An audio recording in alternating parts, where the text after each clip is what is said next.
오늘은 사도행전 7장 2절로 4절 본문의 말씀으로 하나님이 옮기셨느니라.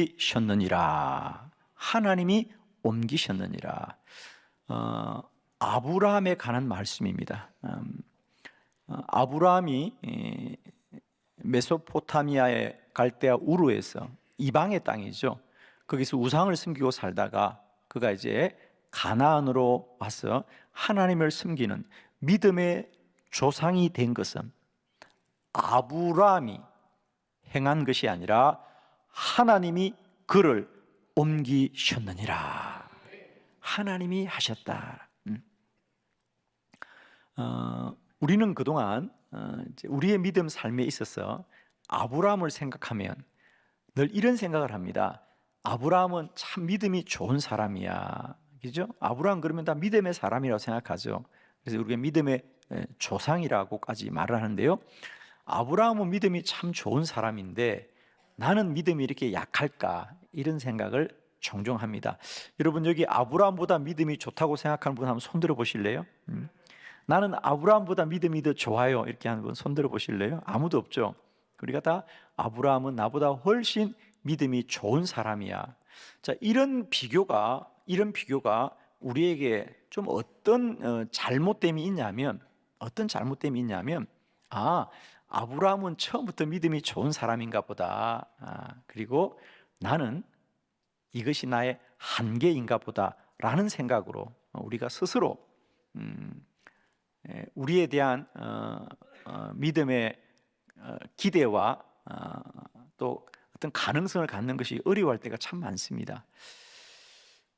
오늘 성경은 그렇지 않다라고 하는 거죠. 아마 오늘 이 말씀을 통하여 우리는 어쩌면 아브라함에 대한 새로운 인식을 갖게 될 거예요. 그죠? 그리고 아브라함뿐 아니라 우리가 믿음으로 산다는 것이 무엇인지를 아마 새롭게 발견하는 그런 시간이 될 거라고 생각합니다. 우선 오늘 저의 설교는 아브라함은 처음부터 믿음이 훌륭한 사람은 아니라는 거예요. 그도 우리와 똑같이 때론 하나님을 멀리하거나 불순종하거나 또 하나님을 떠나기도 했던 그런 사람이라는 거예요. 그런데 그런 아브라함이 끝내 하나님을 떠나지 않고 가나안 땅에 이르러 믿음의 조상이 되었던 것은 아브라함이 찾아서 간 것이 아니라 하나님이 그를 들어 옮기신 것이다. 하나님이 옮기신 거라는 거죠. 그 말씀은 우리들도 마찬가지다. 우리는 갈 수 없어도 하나님은 옮길 수 있다는 거죠. 우리는 갈 수 없다. 우리는 그 길을 다 가는 게 힘들다. 그러나 낙심하지 말아야 될 것은 모든 믿음의 사람은 본인들의 열심과 뛰어남으로 그들이 가는 것이 아니고 하나님이 옮기는 것이다. 여러분 기억하십시오. 우리 모두 다 하나님의 약속의 땅에 우리의 수고와 우리의 노력과 우리의 생각으로는 갈 수 없어도 하나님은 옮기신다.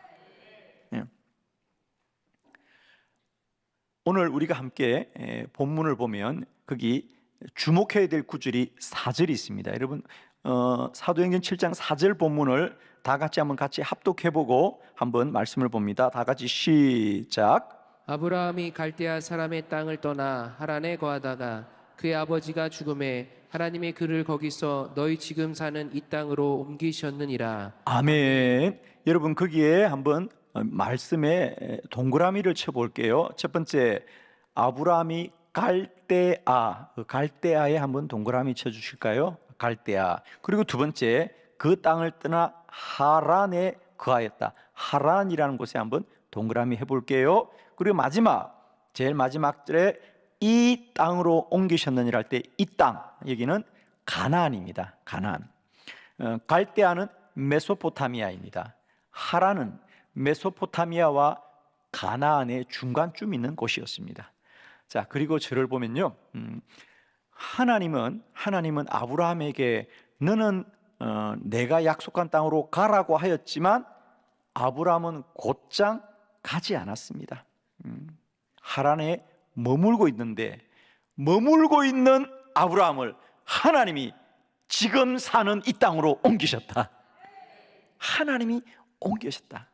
성경 그대로입니다. 하나님이 그를 지금 사는 이 땅으로 옮기신 거야. 아브라함이 걸어간 게 아니고요, 머물고 있는 아브라함을 하나님이 옮기셨더라. 사랑하는 성도 여러분, 오늘 말씀의 은혜는 한 가지입니다. 나는 갈 수 없어도 하나님은 우리를 옮기시고 있습니다. 오늘 이 말씀 여러분과 함께 나누면서 저는 결론은 우리가 아브라함을 새롭게 알자는 것이 아니고요, 내 믿음의 여정을 새롭게 깨닫자는 겁니다.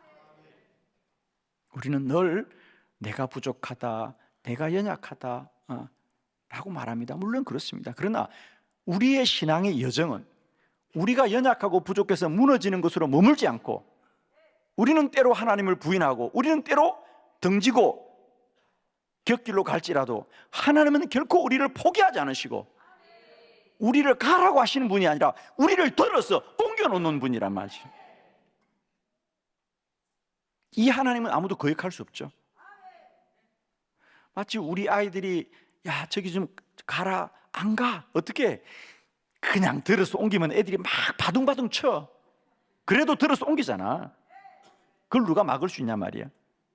하나님이 우리를 향하신 하나님의 사랑은 너 바르게 살아, 너 말씀대로 살아 라고 말씀만 하는 분이 아니라 우리를 들어 옮기시는 하나님이라고 성경은 말하고 있습니다. 자, 그 말씀 속으로 함께 들어가 보면서 오늘 아브라함은 얼마나 하나님의 말씀을 등지고 살았는지 한번 보도록 할게요. 자, 첫 번째, 하란에 머물렀습니다. 그래요. 창세기 11장 31절이죠. 다 같이 합독합니다. 시작. 데라가 그 아들 아브람과 하란의 아들인 그의 손자 롯과 그의 며느리 아브람의 아내 사레를 데리고 갈대아인의 우르를 떠나 가나안 땅으로 가고자 하더니 하란에 이르러 거기 거류하였으며.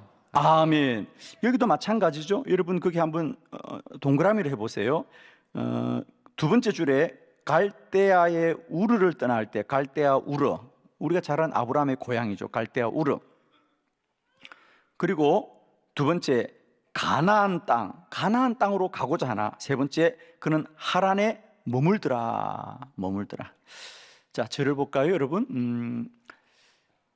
우리는 그동안 아브라함은 하나님이 말씀하자 친척과 본토 아비 집을 떠나 하나님이 지시한 땅으로 갔더라. 아브라함은 말씀대로 즉각 순종했구나 라는 생각을 늘 가지고 있고, 또 목사님들도 그렇게 설교를 하셨어요. 우리가 왜 그런 좀 이렇게 잘못 알게 되었냐면, 이게 성경을 창세기 12장부터만 언제나 아브라함을 시작하는 거야. 우리가 아마 여러분이 아는 아브라함은 언제나 창세기 12장부터 시작할 거예요, 그죠? 그런데 오늘 보잖아요. 아브라함의 등장은 이미 창세기 11장부터 등장하는 거예요. 자, 여러분이 평소에 알던 창세기 12장 1절 한번 다시 볼까요, 여러분? 창세기 12장 1절 다 같이 합독합니다. 시작. 여호와께서 아브람에게 이르시되 너는 너의 고향과 친척과 아버지의 집을 떠나 내가 내게 보여줄 땅으로 가라. 아멘. 그래서 아브라함이 갔어요, 안 갔어요? 갔어요. 그러니까 우리는 언제나 아브라함은 하나님이 말씀만 하면 순종하구나 라고 말하는 것은 이 대목입니다. 그러나 이 본문은 정확하게 말하면 하나님이 처음 말한 게 아니에요.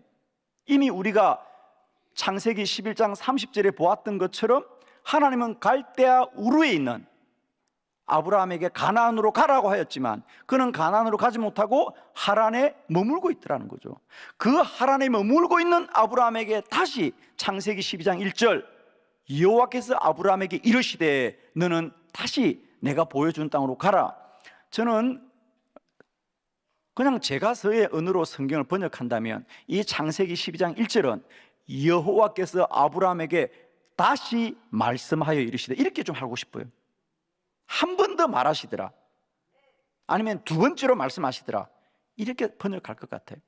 우리가 그동안 성경을 보면서 아브라함은 하나님이 말씀만 하면 즉각적으로 순종하는 사람으로 잘못 알고 있는 것은 성경을 창세기 12장부터 보기 때문이에요. 그러나 11장부터 벌써 하나님은 아브라함에게 너는 가나안으로 가라, 너는 가나안으로 가라고 말씀하셨어요. 그러나 아브라함은 하란에 머물고 있더라는 거죠. 여러분은 지금 어디 계십니까? 갈대아 우르입니까? 아니면 하란입니까? 아니면 가나안입니까? 그러나 여러분, 이런 아브라함을 하나님은 끝내 가나안으로 옮기셨더라. 오늘도 하나님은 우리가 어디에 있든지 우리를 반드시 약속의 땅으로, 축복의 땅으로 우리를 옮기시는 하나님이시다. 그래서 이제는 연약한 우리 자신을 바라보고 낙심하지 마시고요, 우리를 옮겨 놓으시는 하나님의 손을 소망하시게 되기를 축원합니다. 두 번째 말씀을 계속해서 보도록 합니다. 두 번째로 그는 애굽으로 내려갔습니다. 그래요. 창세기 12장 10절 다 같이 시작. 그 땅에 기근이 들었으므로 아브라함이 애굽에 거류하려고 그리로 내려갔으니 이는 그 땅에 기근이 심하였음이라. 아멘. 이제 그래서 아브라함이 하란에서 가나안으로 갔습니다. 드디어 갔어요. 가나안으로 갔는데 문제는 그 가나안에 기근이 들었다는 거죠. 하나님이 그랬거든요. 가나안은 축복의 땅이다 라고 말씀하셨는데 가니까 정작 그 땅에 기근이 들었어요. 그래서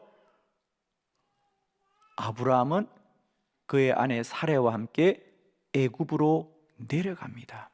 내려가고 거기서 살아남기 위해서 자신의 아내를 누이라고 거짓말을 하고, 아내는 바로의 집에 들어가 살게 되고, 바로는 아브라함에게 양과 염소와 많은 땅을 주어서 그가 기근으로 살던 가나안보다 훨씬 부유하게 사는 거죠.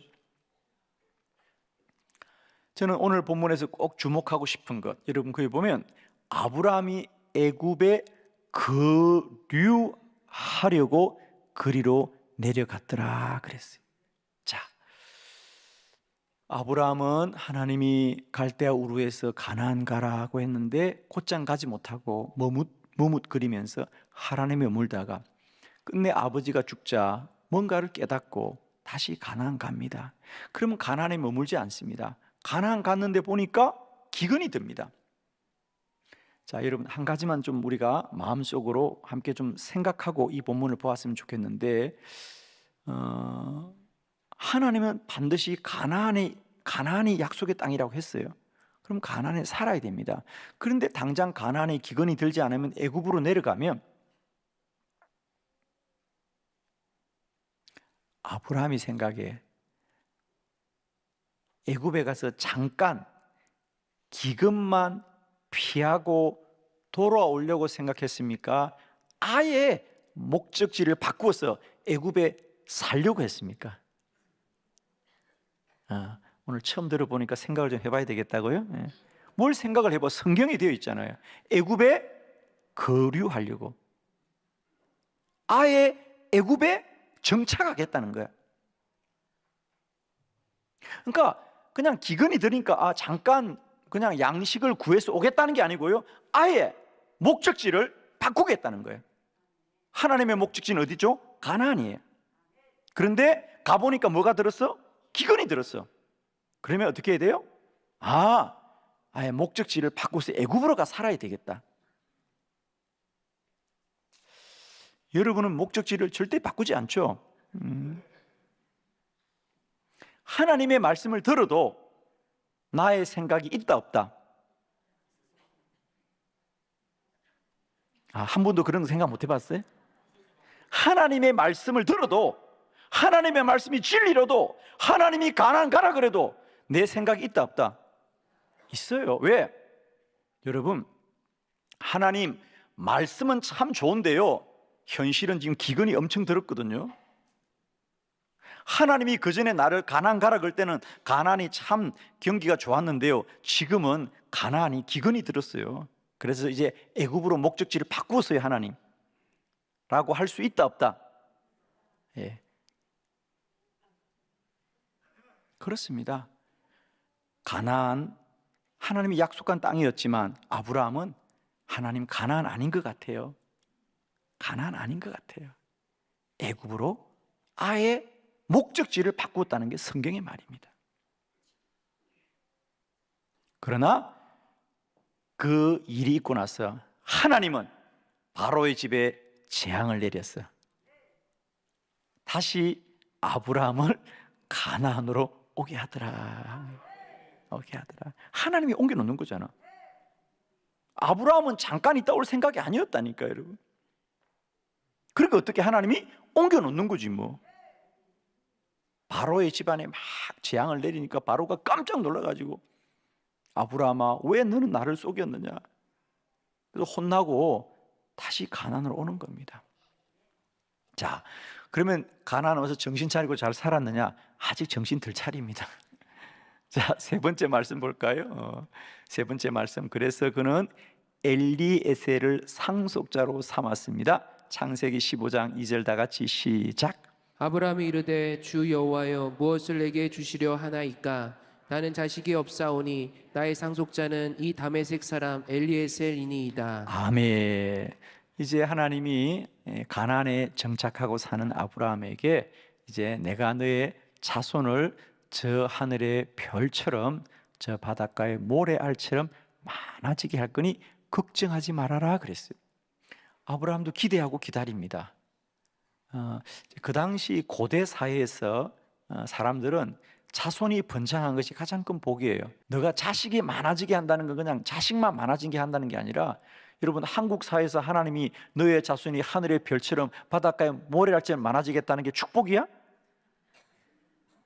제가 많은 젊은이들 주례하지만요, 야 자식 많이 넣는 거다라고 말할 때 여자들이 얼굴이 새파래져. 그런 말 못하죠 여러분, 그죠? 이게 시대가 다르니까, 야 네가 사는 아파트가 엄청 오를 거다, 이건 축복이야, 그지? 예. 근데 그 시대에 너의 자손이 많아지겠다는 건 자식만 많아진다는 것이 아니라 내가 너를 축복하겠다 그 말이거든. 그런데 아무리 세월이 지나도 자식이 생기지 않습니다. 그래서 아브라함이 또 곁길로 가는 거죠. 하나님은 분명히 너에게서 너의 자손이 많아질 거라고 했는데 아브라함이 기다려봐도 아이가 생기지 않아요. 그래서 그의 집에 있는 종 엘리에셀을 내가 자식이 없으니 나의 상속자로 삼겠습니다 라고 말합니다. 하나님이 아니다, 반드시 너의 몸에서 너의 유업을 이을 자가 나올 것이다. 하나님이 거절합니다. 거절. 사랑하는 성도 여러분, 여러분은 살아가면서 하나님이 나를 인도하시는 것이 내 생각과 내 뜻이 다 받아들이는 것이 하나님의 뜻이라고 생각합니까? 그렇지 않습니다. 때때로 내 원하고 소원하는 것이 거절당하더라도 그 거절을 통하여 하나님은 우리를 인도하시고 계신다. 그래서 하나님은 엘리에셀을 원하는 아브라함을 거절하시고 그를 끝까지 이삭을 그의 품에 안겨줄 때까지 인도하가는 거죠. 자, 네 번째, 그럼 여기서 머무느냐? 여기서 머물지 않습니다. 이스마엘이 태어났다는 거죠. 창세기 16장 15절 다 같이 시작. 하갈이 아브라함의 아들을 낳음에 아브라함이 하갈이 낳은 그 아들을 이름하여 이스마엘이라 하였더라. 아멘. 이제 그리고 시간이 지나서 성경에 보면 이스마엘이 태어났을 때가 아브라함의 나이가 86세라 그랬거든요. 그러니까 나이가 많이 들었다는 거죠. 그러니까 기다리다가 더 이상 기다릴 수 없으니까 그의 집에 있는 몸종이었죠. 하갈의 몸을 통하여 이스마엘이 태어나는 겁니다. 물론 하나님이 원치 않는 것입니다. 여러분, 우리는 때때로 이제 시간이 얼마 남지 않았다. 성경이 그렇게 기록합니다. 아브라함의 나이 86세더라. 그러나 하나님은 모든 이 세상의 시간을 초월하여 일하시는 하나님이죠. 그래서 결국 그 하갈과 이스마엘도 아브라함의 집에서 내쫓겨가고 하나님이 결국 아브라함의 나이 100세에 그에게 약속하신 이삭을 주십니다. 그죠? 물론 아브라함은 이제 모든 게 끝났다고 말하잖아요. 하나님, 이제 희망이 없습니다. 나의 나이가 100세가 되었고요, 사례도 이제는 여자로서 생리가 끊어졌다고 말하거든요. 그러니까 생리가 끊어졌으니까 아이를 가질 수 없다고 하는 거죠. 그런데 하나님은 그들이 스스로 우리는 할 수 없다고 고백하는 그 순간 하나님께서 그들에게 이삭을 주셨어요. 아이를 갖게 하시면서 아브라함의 믿음의 여정 속에 큰 전환이 되어집니다. 그렇구나, 하나님의 약속은 온전히 하나님이 이루시는구나. 그때 비로소 아브라함 믿음의 큰 전환이 일어납니다. 나는 그동안 참 돌아보니 하나님의 물렀고, 가나안 가도 기근이 되니까 또 애굽으로 내려갔고, 하나님이 내 자손을 많아지게 했지만은 내 생각에는 아이가 생기지 않자 내 생각에 엘리에셀이면 좋겠다고 생각했고 이스마엘이면 되겠다고 생각했는데, 하나님은 내가 나이가 들고 내 아내가 아이를 가질 수 없어도 하나님은 하나님으로 하나님의 약속을 이루시는구나. 믿음의 큰 전환점을 맞이합니다.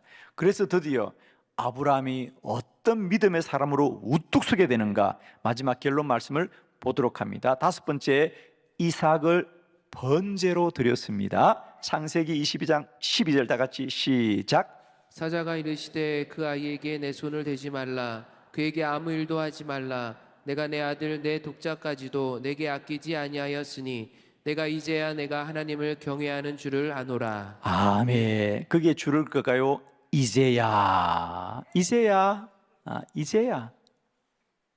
내가 하나님을 경외하는 줄 내가 알았구나. 하나만 물음을 던지고 이 본문을 정리합니다. 여러분, 아브라함이 처음 갈대아 우르에서 아브라함아 너는 이곳을 떠나라. 그때 그 갈대아 우르는 우상을 섬기는 이방 나라입니다. 아브라함은 하나님을 몰랐습니다. 근데 하나님이 나타나셔서 아브라함아 너는 이 땅을 떠나라, 그리고 가나안으로 가라, 이제 너는 나만 섬겨라 라고 할 때 아브라함이 그 놀라운 말씀을 듣고 그 길을 나섰습니다. 자, 여기서 물음 하나 던져봅니다. 아브라함은 스스로 그가 이 이방 땅에 살면서 하나님의 음성을 듣고 가나안으로 가겠다고 나선 그 걸음이 아브라함에게는 최고의 믿음이었죠. 내 믿음이 최고야 라고 생각했습니다. 그러고 나아갔지만 막상 그의 믿음은 어디에 머물렀더라? 하나님에 머물고, 하나님이 또 가나안으로 옮겨놓았지만 애굽으로 가고, 또 가나안으로 옮겨놓았지만 엘리에셀을 구하고 이스마엘을 구합니다. 아브라함은 스스로 하나님을 만나던 첫날 내 믿음이 가장 완전하다고 생각하지만 하나님은 30년이 지났습니다. 갈대아 우르에서 아브라함을 불러서 모리아 산에서 아브라함이 이제 나의 아들도 하나님께 바치겠다고 하는 그 믿음 가운데 하나님이 이제야 내가 네가 참으로 나 여호와를 경외하는 줄 알겠도다. 30년 걸렸습니다. 그 30년 하나님은 옮겼습니다. 사랑하는 성도 여러분, 우리 신앙의 여정은 우리가 얼마나 열심으로 하느냐, 얼마나 우리가 수고하느냐가 아니고 하나님이 오늘도 옮기는 줄로 믿습니다. 마지막 결론으로 본문 말씀 하나 보고 저는 설교를 마치려고 합니다. 이사야 9장 7절 말씀입니다. 다 같이 합독합니다. 시작. 그 정사와 평강의 더함이 무궁하며 또 다윗의 왕자와 그의 나라에 군림하여 그 나라를 굳게 세우고 지금 이후로 영원히 정의와 공의로 그것을 보존하실 것이라. 만군의 여호와의 열심히 이를 이루시리라. 아멘. 여호와의 열심히 이를 이루시리라. 이사야 선지자는 나라가 바벨론에게 빼앗기고 절망 가운데 있는 그들을 향하여 우리는 아무런 희망이 없지만 사랑하는 성도 여러분이여, 만군의 여호와의 열심히 이루시리라. 사랑하는 성도 여러분, 우리의 구원과 우리의 믿음은 오직 우리가 이루어가는 것이 아니라 만군의 여호와의 열심히 이루시리라. 하나님이 옮겨 놓으실 것이다. 나는 갈 수 없어도 하나님은 우리를 옮기십니다. 그 여호와를 소망하면서 날마다 때마다 우리의 연약함을 딛고 일어서는 복된 믿음의 백성이 되시기를 그리스도 예수의 이름으로 축원합니다.